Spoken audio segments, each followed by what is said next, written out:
ಈ ಸಮಾರಂಭದ ಅಧ್ಯಕ್ಷತೆಯನ್ನು ವಹಿಸಿರುವ ಹಿರಿಯ ಶಿಕ್ಷಣ ತಜ್ಞರು, ಯಶವಂತ ಕಾಲೇಜಿನ ಕಾರ್ಯದರ್ಶಿಗಳು, ನಮ್ಮೆಲ್ಲರ ಮಾರ್ಗದರ್ಶಕರು ಆದಂಥ ಓಡೇಪಿ ಕೃಷ್ಣ ಅವರು ಕರೆದ ತಕ್ಷಣ ಈ ಕಾರ್ಯಕ್ರಮಕ್ಕೆ ಬಂದು ಒಂದು ಶಕ್ತಿಯನ್ನು ತುಂಬಿದಂಥ ಹಿರಿಯ. ಯಾಕೆ ಅಂತ ಹೇಳಿದ್ರೆ ನನಗೆ ಅವ್ರ ಮೇಲೆ ಬಹಳ ಗೌರವ. ಯಾಕೆಂದ್ರೆ ಹೇಳಿದ್ರೆ ಸಾಹಿತ್ಯ ಕ್ಷೇತ್ರದಲ್ಲಿ ಅವ್ರು ನೀಡಿರುವಂಥ ಕೊಡುಗೆ ಇದೆಯಲ್ಲ, ಅದಕ್ಕೆ ಅವ್ರ ಮೇಲೆ ನನಗೆ ಅಪಾರವಾದಂಥ ಗೌರವ. ಕರೆದ ತಕ್ಷಣ ಎರಡು ಮಾತಾಡಲಿಲ್ಲ.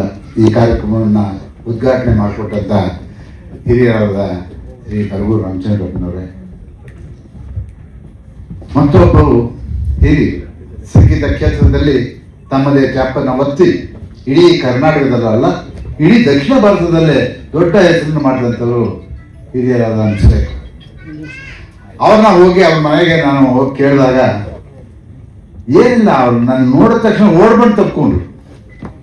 ಎಷ್ಟು ಪ್ರೀತಿ ಅಂದರೆ ಓಡ್ಬಂದು ತಪ್ಕೊಂಡ್ರು. ನಾನು ಭಾಳ ದಿವಸ ಭೇಟಿ ಮಾಡಿ ಸರಸ್ವತಿ ಪುತ್ರನ ಅಂತ ಹೇಳಿದೆ. ಯಾಕೆ ಬಂದಿದ್ದೀರಾ, ಏನು ಇಂಥದ್ದೊಂದು ಕಾರ್ಯಕ್ರಮ ಮಾಡ್ತಾ ಇದ್ದೀನಿ ಅಂತ ಹೇಳಿದ ತಕ್ಷಣ ಯಾವತ್ತು ಅದು ಬಂದ ಬರ್ತೀನಿ. ಕೇವಲ ದೂರವಾಣಿಲೇ ನಮ್ಮನ್ನ ಇದರಲ್ಲಿ ಒಪ್ಕೊಂಡಂತ ಓಡೇಪಿ ಕೃಷ್ಣ ಅವರು ಇದೆಲ್ಲರೂ ಇವತ್ತು ನನಗೆ ಈ ವೇದಿಕೆಯಲ್ಲಿ ಅನೇಕ ವಿಚಾರಗಳನ್ನ ರಾಮಗೌಡರು ಮಾತನಾಡೋದು.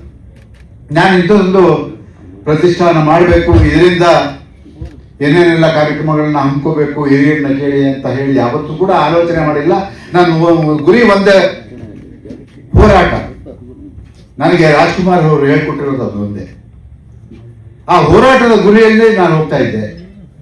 ಅದಕ್ಕೆ ಪೂರಕವಾಗಿ 74 ವರ್ಷ ಆಗಿದೆ. ಅವನು ಗೊತ್ತು ಇನ್ನು ನಮ್ಮ ತಂದೆ ಎಷ್ಟು ವರ್ಷ ಇರ್ಬೋದು ಅಂತ.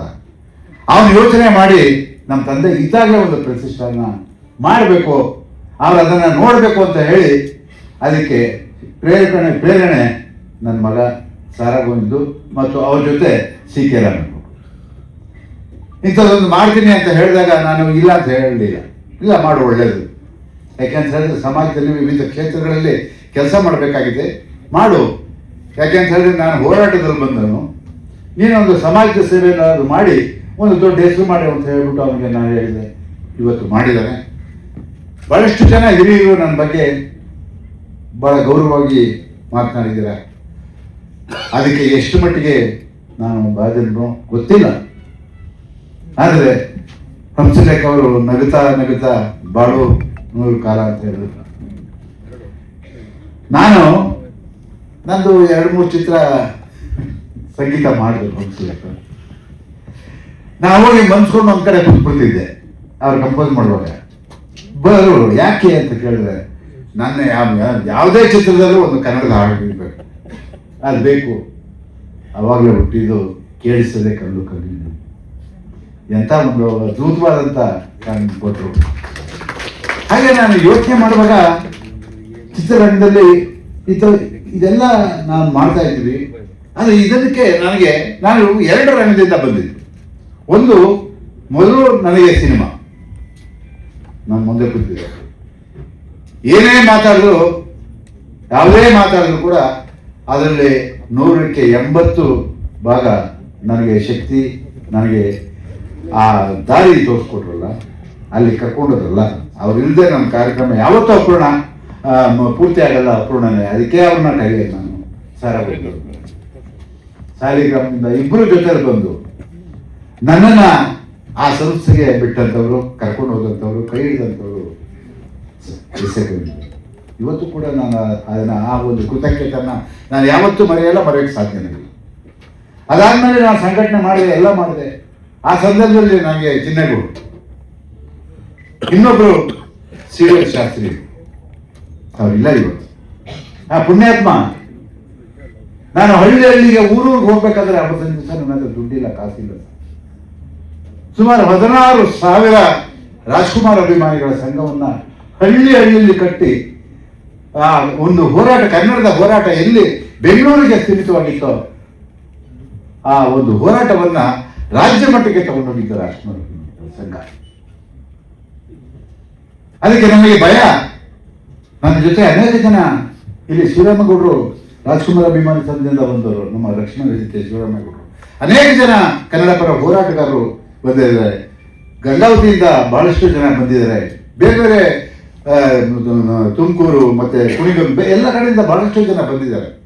ಅವರೆಲ್ಲರಿಗೂ ಗೊತ್ತು. ನಾನು ಯಾವತ್ತೂ ಕೂಡ ಎಲ್ರಿಗೂ ಹೇಳ್ತಿದ್ದೆ, ಸಂಘಟನೆ ಮಾಡಬೇಕಾದ್ರೆ ದಯವಿಟ್ಟು ನೀವು ಯಾರ ಹೆಸರನ್ನ ಇಟ್ಟುಕೊಂಡಿದ್ದೀರಾ ಅನ್ನೋದನ್ನ ಆಲೋಚನೆ ಮಾಡಿ ಆ ಸಂಘಟನೆಯಿಂದ ಒಂದೇ ಒಂದು ಕಪ್ಪು ಚುಕ್ಕೆ ಬಂದರೂ ಕೂಡ ಅದು ರಾಜ್ಕುಮಾರ್ ತಟ್ಟಿದೆ. ಅದನ್ನ ಬಹಳ ಯೋಚನೆ ಮಾಡಿ ಆದರೂ ಕೂಡ ನಾನು ಎಷ್ಟೋ ಸಂದರ್ಭದಲ್ಲಿ ಸ್ವಲ್ಪ ಈ ರಸ್ತೆಯಲ್ಲಿ ರಾಜ್ಕುಮಾರ್ ಅಭಿಮಾನಿ ಸಂಘ ಮಾಡಿದ್ರೆ ಪಕ್ಕದ ರಸ್ತೆಯಲ್ಲಿ ಬಂದು ಕೇಳ್ತಾರೆ, ನನಗೂ ಮಾಡೋದು ಕೊಡಿ ಅಂತ ಹೇಳ್ಬಿಟ್ಟು. ಇಬ್ಬರಿಗೂ ಕೊಟ್ರೆ ಏನು, ಅಲ್ಲಿ ಮನಸ್ಸು. ಇಂತಹ 16 ಸಂಘಟನೆ ಮಾಡುವಾಗ ಸರ್, ಹಗಲು ರಾತ್ರಿ ನಿದ್ರೆ ಇಲ್ಲ, ಕೊನೆಗೆ ದುಡ್ಡಿಲ್ಲ ಸರ್, ಅದು ಬಹಳ ಮುಖ್ಯ.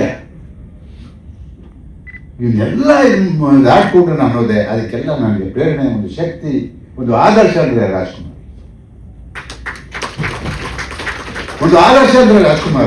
ನಾನು ಹಂಗೆ ಬದುಕೊಂಡು ಬಂದೆ. ಅದೆಲ್ಲಿ 190 ಭಾಗ ನನ್ನ ಕೈ ಆಗಲ್ಲ, 10 ಭಾಗ ಬದುಕಿದ್ದೀನಿ, ಅವ್ರ ಆದರ್ಶಗಳನ್ನ ಪಾಲನೆ ಮಾಡಿದ್ದೀನಿ ಅನ್ನೋ ಧೈರ್ಯ, ನಂಬಿಕೆ ನನಗಿದೆ. ಯಾಕಂದ್ರೆ 25 ವರ್ಷದ ಅವರ ನನ್ನ ಒಡನಾಟ. ಮಗಳಿಗಿನ್ನ ಹೆಚ್ಚಾಗಿ ನೋಡ್ಕೊಂಡ್ರು ನನ್ನ. ಇದಕ್ಕಿಂತ ಇನ್ನೇನ್ ಬೇಕು ಸರ್? ಎಲ್ಲಾ ರಾಜ್ಕುಮಾರ ಹತ್ತಿರದ ಕೈ ಮುಟ್ಬೇಕು ಅಂತಾರೆ, ಆದ್ರೆ 25 ವರ್ಷ ಭಾಗ್ಯ ನಾವು ಪಡ್ಕೊಂಡಿದ್ವಲ್ಲ, ಅದಕ್ಕೆ ಬೆಲೆ ಕಟ್ಟಕ್ಕಾಗತ್ತ? ಅದಕ್ಕೆ ಬೆಲೆ ಕಟ್ಟೋದಕ್ಕೆ ಸಾಧ್ಯನೇ ಇಲ್ಲ. ಇವತ್ತು ಬಹಳಷ್ಟು ಜನ ನೀವು ಹೇಳ್ಬೋದು, ನಾನು ಹೋರಾಟದಲ್ಲಿ 100ಕ್ಕೆ 80 ಭಾಗ ನೋವನ್ನೇ ತಿಂದಿದ್ದೀನಿ. ನಾನು ಹೋರಾಟವಾದಲ್ಲಿ 100ಕ್ಕೆ 80 ಭಾಗ ನೋವನ್ನ ಅನುಭವಿಸ್ಕೊಂಡೆ ಆ ಒಂದು ಹೋರಾಟವನ್ನು ಮಾಡಿ ಕೊನೆ ಪಕ್ಷ ಯಾರಾದರೂ ಗುರ್ಸೋಂಗಾಗಿದ್ದರೆ ಕೂಡ ಆಗಿದ್ರೆ ಅದು ನಾನು ಕನ್ನಡ ಹೋರಾಟದಿಂದ ಅಂತ ನಾನು ಹೆಮ್ಮೆಯಿಂದ ಹೇಳ್ಕೊಳಕ್ಕೆ ಇಷ್ಟಪಡ್ತೀನಿ. ಆ ಒಂದು ನಿಷ್ಠೆ, ಆ ಒಂದು ಇದನ್ನು ಕಲಿಸ್ಕೊಟ್ಟಂಥವ್ರು ನಮಗೆ ರಾಜ್ಕುಮಾರ್. ಇವತ್ತು ನನಗೆ ಅನಿಸಿದ್ದು, ನಾನು ಮೊನ್ನೆ ಯಾರ ಹತ್ರ ಹೋಗಿ ಈ ಥರ ಒಂದು ಮಾಡ್ತಾ ಇದ್ದೀನಿ ಅಂತ ಕೇಳಿದೆ.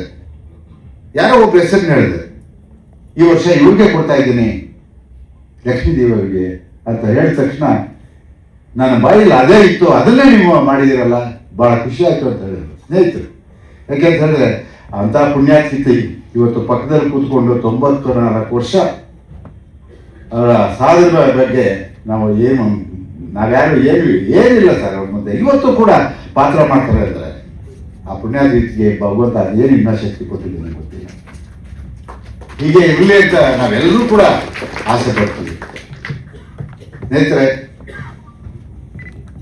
ಪ್ರತಿಷ್ಠಾನ ಮಾಡಿದ್ದೀವಿ, ಮುಂದುವರ್ಸ್ಕೊಂಡು ಹೋಗೋದು. ನಾನೇನು ದೇಶಗಳು ಇಟ್ಕೊಂಡು ಕನ್ನಡ ಹೋರಾಟವನ್ನು ಇಟ್ಕೊಂಡು ಯಾವ ಮನುಷ್ಯನಿಗೆ ಯಾವ ಗೌರವವನ್ನು ಕೊಟ್ಟುಕೊಂಡು ಅವ್ರಿಗೆ ಚ್ಯುತಿ ಬರಬಾರ್ದು ಅಂತ ಹೇಳ್ಬಿಟ್ಟು ನಾನು ನಡ್ಕೊಂಡು ಬಂದು, ಅದೇ ರೀತಿ ಇವತ್ತು ಪ್ರತಿಷ್ಠಾನ ಮಾಡಿರೋಂಥ ನನ್ನ ಮಗ ನನ್ನ ಹೆಸರನ್ನ ಉಳಿಸ್ಬೇಕು, ಅದು ನಿನ್ನ ಜವಾಬ್ದಾರಿ ಅಂತ ಮಾತನ್ನ ಹೇಳಲಿಕ್ಕೆ ಇಷ್ಟಪಡ್ತೀನಿ. ಅವ್ರು ಹೇಳ್ತೇನೆ, ನಾನು 2 ರಂಗದಿಂದ ಬಂದೆ. ಆ 2 ರಂಗಕ್ಕೆ ನಾನು ಗೌರವ ಕೊಡ್ಬೇಕಾಗುತ್ತೆ. ಒಂದು ಚಿತ್ರರಂಗ, ಒಂದು ಹೋರಾಟ. ನಾನು ಆಯ್ಕೆ ಮಾಡಿದೆ, ನಾನು ಸಲಹೆ ಕೊಟ್ಟೆ, 1 ವರ್ಷ ನಮ್ಮ ಕೈಲಾದ ಸೇವೆಯನ್ನ ಮಾಡೋಣ. 1 ವರ್ಷ ಚಿತ್ರರಂಗ, ಮತ್ತೊಂದು ವರ್ಷ ಕನ್ನಡ ಪರ ಹೋರಾಟಗಾರರು ಯಾರು ಈ ನಾಡಿನಲ್ಲಿ ಇಷ್ಟವಂತ ಹೋರಾಟವನ್ನು ಮಾಡಿದಾರೋ ಹಿರಿಯರಲ್ಲಿ ಅಂಥವರಿಗೆ ಒಬ್ಬರಿಗೆ ಪ್ರತಿ ವರ್ಷ ಒಬ್ಬೊಬ್ಬರಿಗೆ ಕೊಡಬೇಕು ಅಂತ ಹೇಳ್ಬಿಟ್ಟು ನಾನು ಹೇಳಿದೆ. ಅದಕ್ಕೆ ಒಪ್ಕೊಂಡಿದ್ದಾರೆ. ಈ ವರ್ಷ ನಾವು ಚಿತ್ರರಂಗದಿಂದ ಬಂದಿದ್ದಕ್ಕೆ ಅಮ್ಮವ್ರಿಗೆ ನಾವು ಇವತ್ತು ಪ್ರಶಸ್ತಿಯನ್ನು ಕೊಟ್ಟು, ಅದೇ ದೊಡ್ಡ ಪ್ರಶಸ್ತಿ ಅಲ್ಲ, ನನ್ನ ಕೈಯಾದ ಮಟ್ಟಿಗೆ ಕೊಟ್ಟಿದ್ದೀನಿ. ಅವ್ರು ಹೇಳಿದ್ರು ಇವತ್ತು ಅಷ್ಟಿರ್ಬೋದು, ಮುಂದೆ ಜಾಸ್ತಿ ಆಗ್ಬೋದು ಅಂತ ಹೇಳ್ಬಿಟ್ಟು. ಜಾಸ್ತಿ ಆಗೋಕ್ಕೆ ಭಗವಂತ ಅವನ ಆಶೀರ್ವಾದ ಮಾಡಬೇಕು, ಅದೆಲ್ಲದಕ್ಕಿಂತ ಹೆಚ್ಚಾಗಿ ಮಾಡಲಿ. ಏನೇ ಆಗಲಿ, ನೀವೆಲ್ಲರೂ ಬಂದಿದ್ದೀರ. ಇವತ್ತು ನಿಮ್ಮನ್ನೆಲ್ಲ ನೋಡ್ತಾ ಇದ್ರೆ ನಮಗೆ ಒಂದೊಂದು ಒಬ್ಬೊಬ್ಬರು ನೋಡ್ತಿದ್ರೆ ಒಂದೊಂದು ನೆನಪ. ಇಲ್ಲಿ ಜಯಮಾಲ್ ಅವರು ಬಂದಿದ್ದಾರೆ, ಬಸವನ್ ಕುಮಾರ್, ಕೆ ವಿ ಚಂದ್ರಶೇಖರ್ ಅವರು, ಸುಂದರರಾಜ್ ಅವರು, ಶಿವರಾಮಗೌಡರು, ನಮ್ಮ ಹೋರಾಟಗಾರರು ಎಲ್ಲರೂ ಒಬ್ಬೊಬ್ಬರು ನೋಡಿದ್ರು ಒಂದೊಂದು ಕಥೆ ಹೇಳ್ಬೋದು. ಈ ಮುಖಗಳನ್ನ ನೋಡ್ತಾ ಇದ್ದಾರೆ. ಅಂಥವ್ರು ಇವತ್ತು ಬಂದು ನನ್ನ ಈ ಒಂದು ಕಾರ್ಯಕ್ರಮದಲ್ಲಿ ನೀವೆಲ್ಲ ಭಾಗಿಯಾಗಿದ್ದೀರಾ. ನಾನು ನಿಜವಾಗಿ ನಿಮಗೆಲ್ಲ ಋಣಿಯಾಗಿರ್ತೀನಿ. ಪಾಪ ಹೇಳಿದ ತಕ್ಷಣ ಎಲ್ಲರೂ ಕೂಡ ಒಂದಲ್ಲ ಒಂದು ರೀತಿಯಲ್ಲಿ ಈ ಕಾರ್ಯಕ್ರಮಕ್ಕೆ ಯಶಸ್ಸಿಗೆ ಕಾರಣಕರ್ತರಾಗಿದ್ದಾರೆ. ಕೊನೆಗೆ ನಾನು ಈ ವೇದಿಕೆಯಲ್ಲಿ ಎಷ್ಟು ವರ್ಷ ಬದುಕಿತ್ತು ಗೊತ್ತಿಲ್ಲ. ನನ್ನ ಆಸೆ ಇಷ್ಟೇ, ಬದುಕಿರೋವರೆಗೂ ಕೂಡ ಎಲ್ಲರೂ ಯಾರ ಒಂದು ಈ ಕನ್ನಡದ ಬೆಳವಣಿಗೆಗೆ, ಕನ್ನಡದ ಉಳಿವಿಗಾಗಿ ನಾವು ಹೋರಾಟವನ್ನು ಮಾಡೋದು. ನಾನು 83ರಲ್ಲಿ ನಾನು ವಿದ್ಯಾರ್ಥಿ ಜೀವನದಲ್ಲೇ, ನೀವು ಹೇಳಿದ್ರು ಒಂದು ಮಾತು, ವಿದ್ಯಾರ್ಥಿ ಜೀವನದಿಂದನೇ ನಾನು ಹೋರಾಟ ಮಾಡ್ಕೊಂಡು ಬಂದಿದ್ದೀನಿ ಹಿಂದಿ ವಿರುದ್ಧವಾಗಿ. ಇತ್ತೀಚೆಗೆ ಆ ಒಂದು ಹೋರಾಟವನ್ನು ಪ್ರಾರಂಭ ಮಾಡಿದ್ದೀವಿ. ಇಲ್ಲೇ ಕೂತಿದ್ದಾರೆ ಶಿವರಾಮಗೌಡರು. ನಾವೆಲ್ಲ ಹಿಂದಿ ಹೇಳಿಕೆಯನ್ನ ನಾವು ವಿರೋಧಿಸ್ತಾ ಇವತ್ತೇನಿದ್ರು ಕೂಡ ನಮಗೆ, ನಾನು ಸರ್ಕಾರದಲ್ಲಿ ಮನವಿ ಕೂಡ ಮಾಡ್ಕೊಂಡಿದ್ದೀನಿ, ದ್ವಿಭಾಷಾ ಸೂತ್ರ ಜಾರಿ ಆಗಬೇಕು ಕರ್ನಾಟಕದಲ್ಲಿ, ದ್ವಿಭಾಷಾ ಸೂತ್ರ ಜಾರಿ ಆಗಬೇಕು, ನಮಗೆ ಹಿಂದಿ ಬೇಕಾಗಿಲ್ಲ ಅಂತ ಹೇಳ್ಬಿಟ್ಟು, ಹಿಂದಿ ಬೇಡ ಅಂತ ಹೇಳ್ಬಿಟ್ಟು ನಾವು ಹೋರಾಟವನ್ನ ಮಾಡ್ತಾ ಇದ್ದೀವಿ. ಯಾಕೆ ಬೇಕು ನಮ್ಗೆ ಹಿಂದಿ? ಇವತ್ತು ಬೇರೆ ಬೇರೆ ರಾಜ್ಯದಲ್ಲಿ ಹೋಗಿ ನೋಡ್ಬೋದು. ಇವತ್ತು ತಮಿಳುನಾಡಲ್ಲಿ ಹೋಗಿ ನೋಡಿ, ಯಾವ ಕಾರಣದಲ್ಲೂ ಅವರು ಹಿಂದಿ ಏರಿಕೆಯನ್ನು ಅವರು ಒಪ್ಕೊಳ್ಳಲ್ಲ. ಇವತ್ತು ನಾವು ಕನ್ನಡದ ಹೋರಾಟಗಾರರಿಂದ ಇವತ್ತು ಈ ಹೋರಾಟ ಪ್ರಾರಂಭ ಆಗಿದೆ. ಸ್ನೇಹಿತರೆ, ಇಲ್ಲೊಂದು ಗಟ್ಟಿಯಾದ ಒಂದು ಮಾತನ್ನ ಹೇಳಬೇಕು. ಈ ರಾಜ್ಯದಲ್ಲಿ ನಮ್ಮನ್ನ ಆದಂತವರು ಸುಮಾರು 47ನೇ ಇಸ್ವಿಯಿಂದ ಇಲ್ಲಿವರೆಗೆ ಕಾಂಗ್ರೆಸ್, ಜನತಾದಳ, ಬಿಜೆಪಿ ಎಲ್ಲ ಪಕ್ಷಗಳು ಕೂಡ ಆಡಳಿತ ಮಾಡ್ಕೊಂಡು ಬಂದಿದ್ದೇವೆ. ಇವರು ಯಾರಿಂದಲೂ ಕರ್ನಾಟಕದಲ್ಲಿ ಕನ್ನಡ ಉದ್ಧಾರ ಆಗಲಿಲ್ಲ, ಕನ್ನಡಿಗರು ಉದ್ಧಾರ ಆಗಲಿಲ್ಲ. ಇದು ಸತ್ಯ. ಈ 3 ಪಕ್ಷಗಳಿಂದ ಈ ಭಾಷೆ ಉದ್ಧಾರ ಆಗಲಿಲ್ಲ. ಈ ನಾಡಿನ ಜನಕ್ಕೆ ಏನೇನು ಸವಲತ್ತುಗಳು, ಉದ್ಯೋಗಗಳು ಸಿಗಬೇಕಾಗಿತ್ತು ಅದು ಸಿಕ್ಕಲಿಲ್ಲ. ಅದಕ್ಕೆಲ್ಲ ಕಾರಣ ಈ 3 ಜನ ಅಂತ ಹೇಳ್ಬಿಟ್ಟು ಹೇಳೋದಕ್ಕೆ ನಾನು ಇಷ್ಟಪಡ್ತೀನಿ. ಯಾಕೆಂತ ಹೇಳಿದ್ರೆ ಇವರೆಲ್ಲ ಕೇವಲ ಆ ಓಟ್ಗೋಸ್ಕರ ಆ ಪರಭಾಷೆಯನ್ನ ಓಲೈಸ್ಕೊಂಡ್ರೆ ಹೊರತು ಇದು ಮಾಡಲಿಲ್ಲ. ಬೇರೆ ಬೇರೆ ರಾಜ್ಯ ನೋಡಿದಾಗ ನಮ್ಗೆ ಅನ್ಸುತ್ತೆ, ಬೇರೆ ಬೇರೆ ರಾಜ್ಯಗಳನ್ನ ನೋಡಿದಾಗ ತಮಿಳುನಾಡು, ಕೇರಳ, ಆಂಧ್ರ ಈ ಎಲ್ಲ ರಾಜ್ಯಗಳನ್ನ ನೋಡ್ಕೊಂಡು ಬಂದ್ರೆ ಅಲ್ಲಿಯ ಭಾಷೆ, ಅಲ್ಲಿಯ ಸಂಸ್ಕೃತಿ ಎಷ್ಟು ಮಟ್ಟಿಗೆ ಬೆಳೆದಿದೆ, ಎಷ್ಟು ಮಟ್ಟಿಗೆ ಉಳಿದಿದೆ ಅದನ್ನ ನೋಡಾದ್ರೂ ಕಲ್ತ್ಕೊಂಡಿಲ್ಲ. ಇವತ್ತು ಕೂಡ ಯಾವ ಪರಿಸ್ಥಿತಿ 1956ನೇ ಇಸ್ವಿನಲ್ಲಿ ನಮಗೆ ಭಾಷಾ ಪ್ರಾಂತ್ಯಗಳಾಗಿ 60 ವರ್ಷ ಅಂತ ಹೇಳ್ಕೊಳ್ತೀವಿ, ನಾಶ ಆಗ್ಬೇಕು ನಮಗೆ. ಇವತ್ತು ಬೀದಿ ನಿಂತು ಕನ್ನಡವನ್ನು ಉಳಿಸಿ, ಕನ್ನಡವನ್ನು ಆಡಳಿತ ಭಾಷೆ ಮಾಡಿ ಅಂತ ಸರ್ಕಾರದ ಮುಂದೆ ಗೋಗರಿತೀವಿ, ಕೈ ಮುಗಿ. ಅದೇ ಒಂದು ಚಳುವಳಿ ಯಾವ ಮಟ್ಟದಲ್ಲಿದೆ ಅಂತ ಹೇಳಿದ್ರೆ, ಈ ಮಟ್ಟಕ್ಕೆ ಹೋಗಿತ್ತು. ಇವತ್ತು ಆ ಪುಣ್ಯಾತ್ಮರು ಯಾರೂ ಇಲ್ಲ. ರಾಜ್ಕುಮಾರ್ ಇಲ್ಲ, ವಿಷ್ಣುವರ್ಧನ್ ಇಲ್ಲ, ಅಂಬರೀಷ್ ಇಲ್ಲ, ಯಾರು ಇಲ್ಲ. ಎಲ್ಲ ಇವತ್ತು ಬೇರೆ ಬೇರೆ ಇವತ್ತು ಕೇಳೋರಿಲ್ಲ. ಒಂಥರ ಗೋಮಾಳದ ಹೋಗ್ಬಿಟ್ಟಿದೆ ಬೆಂಗಳೂರು. ಹಾಗಾಗಿ ಸ್ನೇಹಿತರೆ, ಇವತ್ತು ನೀವೆಲ್ಲ ಬಂದಿದ್ದೀರಾ, ನನ್ನ ಮೇಲೆ ಒಂದು ಪ್ರೀತಿ, ವಿಶ್ವಾಸ, ಗೌರವ ಇಟ್ಕೊಂಡು ನೀವೆಲ್ಲರೂ ಬಂದಿದ್ದೀರಾ. ನಿಮ್ಮೆಲ್ಲರೂ ಋಣಿಯಾಗಿದ್ದೀನಿ. ವಿಶೇಷವಾಗಿ ಅವತ್ತಿನಿಂದ ಹೋರಾಟ ಮಾಡ್ಕೊಂಡು ಬಂದಂಥವ್ರು ಎದುರುಗಡೆ ಕೂತಾರೆ. ನಮ್ಮ ಮೋಹನ್ ರಾವ್ ಎಲ್ಲಿ ಇದೆ? ಮೋಹನ್ ರಾವ್ ಅವರು ನಮ್ಗೆಲ್ಲ ಬೆನ್ನೆಲುಬು ಸರ್. ಆವಾಗ ಹೋರಾಟಕ್ಕೆ ನೋಡಿ, ಪಾಪ ಮೈಸೂರಿಂದ ಗುಂಡಣ್ಣವ್ರು ಬಂದರು. ಬೆಳಗ್ಗೆ ಫೋನ್ ಮಾಡ್ತೀನಿ, ಬರ್ತೀನಿ ಅಂತ ಹೇಳಲೇ ಇಲ್ವಲ್ರಿ ನೀವು? ದಿಢೀರಂತ ಬಂದಿದ್ದೀರ. ಏನಾಗಲಿ, ನಿಮ್ಮೆಲ್ರಿಗೂ ಈ ಪ್ರತಿಷ್ಠಾನ ಮುಂದಿನ ದಿನಗಳಲ್ಲಿ ದೊಡ್ಡ ಮಟ್ಟದಲ್ಲಿ ಬೆಳೆಯೋದಕ್ಕೆ ನೀವೆಲ್ಲರೂ ಕೂಡ ಸಹಕಾರ ಮತ್ತು ಶಕ್ತಿಯನ್ನು ತುಂಬ್ತೀರಾ ಅಂತಕ್ಕಂಥ ಮಾತನ್ನ ಹೇಳ್ತಾ ಮತ್ತೊಮ್ಮೆ ತಮ್ಮೆಲ್ಲರಿಗೂ ಶುಭವನ್ನು ಹಾರೈಸಿ ನನ್ನ ಮಾತು ಮುಗಿಸ್ತೀನಿ.